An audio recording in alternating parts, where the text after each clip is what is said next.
office mate. Lovely to meet you.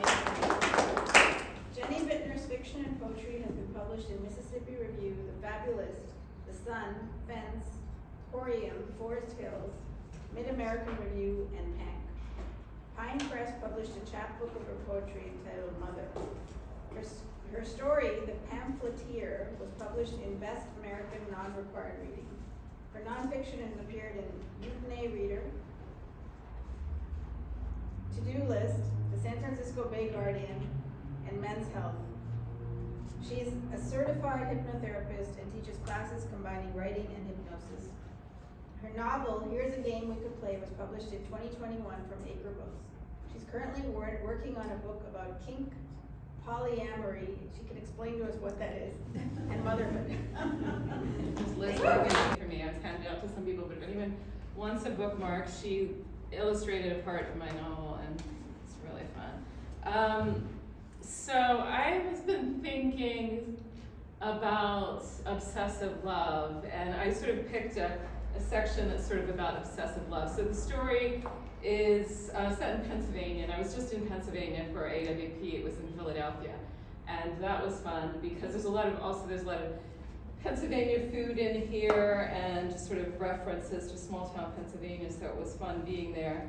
And it's about a young woman who is growing up in a small town in Pennsylvania, sort of feels out of place. She has an obsession with poisonings that she doesn't really know is a kind of an OCD, and she's also bisexual, and it becomes a love story. She sort of has a crush on two different librarians. There's also a lot of fantasy. There's elements that are real and elements that are her fantasies. So I thought it would be a real section and a fantasy section. So she falls in love with a woman named Rose, who's a little older than her. She's like, main character Claudia's like 23, and so she sort of falls in that kind of deep first love type thing where you sort of don't know where you start and the other person starts and ends. So this is called Bath. I'm drawing a bath for Rose. My apartment has an old clawfoot tub. It's the best thing about the place. I've always had this fantasy about giving someone a bath.